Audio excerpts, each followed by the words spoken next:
Have you ever had a really bad toothache? Anyone who's ever had a really bad toothache has had the experience of not being able to think about anything other than the pain that you are in. What you are experiencing when you have a toothache is nerve pain.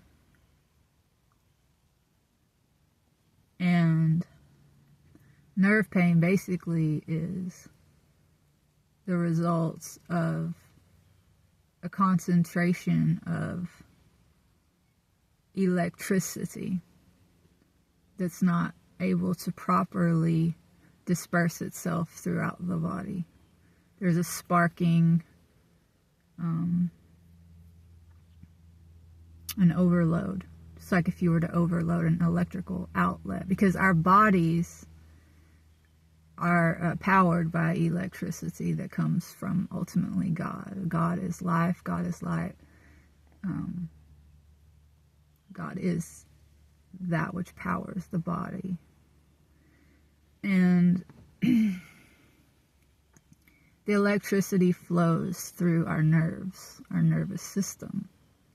We have afferent and efferent nerves that go back and forth to the brain. This is how the body communicates with itself and has an experience and is able to be effective.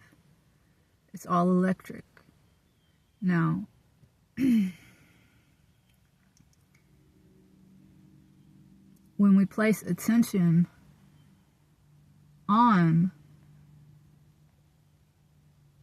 where the energy is flowing, we can guide it, we can move it. And this is how we can heal ourselves. But when there is an injury in the body, in the physical self, that's causing a misfiring of the nerves, of the electricity, our attention is pulled to that. It's a signal. That's what these bodies are living in. We are a machine, right? And the machine is, the way it functions is to tune into that electric signal.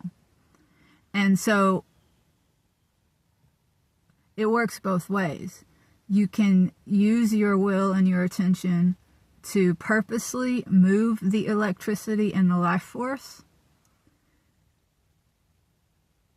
But also, because we're in the body can malfunction and pull our attention away. Right? So this is why it's so important to understand, know thyself, understand that this body is actually a machine that we're driving around. It's a piece of technology. And yoga is a science that allows us to understand this machinery so that we can most effectively utilize it for spiritual advancement and development. Because we actually are, in our essence, spiritual beings. And meditation is one of the techniques that's used in yoga to concentrate our attention, our will, ideally the will of God, surrendering to that. And tuning into that so that we can intentionally and powerfully guide the energy, the electricity that enlivens all things, even beyond our own body. So we have energy centers in the body where energy is concentrated and feeding particular nerves. Now, the body is dependent, the survival of the body and the procreation of the body is dependent upon our lower chakras. This will tell us when we should eat. It will cause us to become sexually aroused so that we can procreate, right? and these things are pleasurable because the body wants to encourage us to do these things so that we will survive, so that the body will survive. But in this world, these lower chakras are used against us by forces that wish to control us and do control us. They suck our life force and our energy through these bottom chakras, and we are made slaves to our bodies into these chakras because we become addicted to the pleasure that we experience when we eat something that tastes really good, or when we engage in sex acts or watch pornography, and we get stimulated in a way that feels really good. And what happens is we fall from grace. We fall from our higher sensors, our higher chakras, our higher energy levels, which are closest to pure spirit. And we forget, we become deluded and addicted to these lower ways of being. That's why in this world, people are companies, businesses, other people are always vying for our attention. That's where our power is. And the easiest way to get us hooked on something is to get the body hooked and get the attention flowing into the chakras associated with the material, physical realm. We're prisoners to that. So when we go to sleep at night, we withdraw our attention from those sensors because the body's not moving, the body's not animated, right? And we recharge at night. We have dreams. We're in the astral realm. We're up here in the higher levels. But through yoga, we can create balance in our energy system so that even in the waking state, we are in touch with the higher levels, the higher energy centers as well. Basically, yoga is the science of consciously connecting to source and purposely and intentionally guiding our attention and our awareness and being masters of that rather than slaves of it. Masters of the body rather than slaves of the body. So when you go into meditation, you are withdrawing, just like when you go to sleep at night, but you're withdrawing your attention from the lower chakras and pulling that energy back up and feeding these higher sensors. But you're awake when you do it. You're doing it on purpose.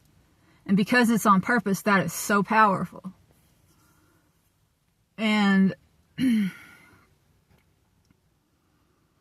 if you don't have a practice of meditation, if you don't have a practice of going inward, then you are going to be highly susceptible to having your energy, your nervous system, your attention hijacked by this illusion, by the physical plane, by this matrix that needs you.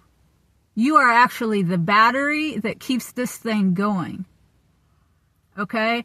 You are connected to God. You get your life force through God. It flows through you, and then it's being siphoned by something outside of you. Your power lies in guarding that and bringing it back up and not letting it be taken from you. We should understand how these bodies work so that we can purposely take this energy outside of us and intentionally infuse it into and make malleable and change or manifest in the world around us. Yoga helps us to do that. But there are people who want to have these abilities for the sake of doing their own will or actually feeding their own selfish desires. That's when you start getting into the occult or witchcraft. you can use these powers. These are actually our innate gifts from God, and you can take them and you can use them for your own will or for God's will. So there are Christians who will say that meditating is demonic. No. It's a way of communing with God. It's a way of getting information directly from the source and not relying on this world to tell you the truth. The truth. But then what you do with the truth is up to you, because God has given you free will. So there actually are people who practice witchcraft, who tap into this information. This is like dark arts.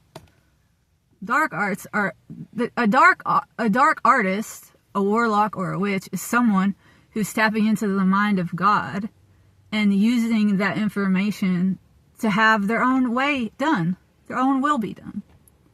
And maybe they charge some other people money because they know how to do it. And hey, come to me and I'll do a spell, I'll do a ceremony, I'll do a ritual, and I'll make this guy fall in love with you. Or, whatever it is. These are real things. But it's not the information we should be afraid of. It's not the technology that we should be afraid of. We should be afraid of ignorance and not understanding the technology, because in not understanding the technology of this body, it can be used against us, and it is being used against us. Know thyself. Know that you are spirit in a meat suit. This is a vehicle. This is a machine. It's powered by God, and you can intentionally turn to God and tune into God and let God flow through you. But if you don't know that, and you don't do it on purpose, and you don't make time for it every day, then you will be enslaved by the lower chakras.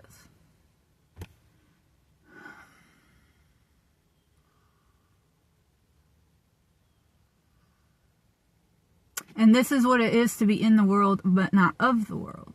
If you are of the world, then you are operating only in the lower energy centers of the body. You are a slave to sex, to food, to whatever craving or addiction this body has.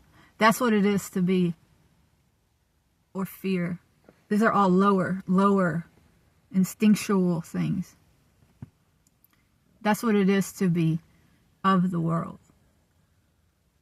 But to be in the world, but not of the world, is to have all of your energy centers balanced and alive, and for you to be aware of them and intentionally using them for God in good, effective ways.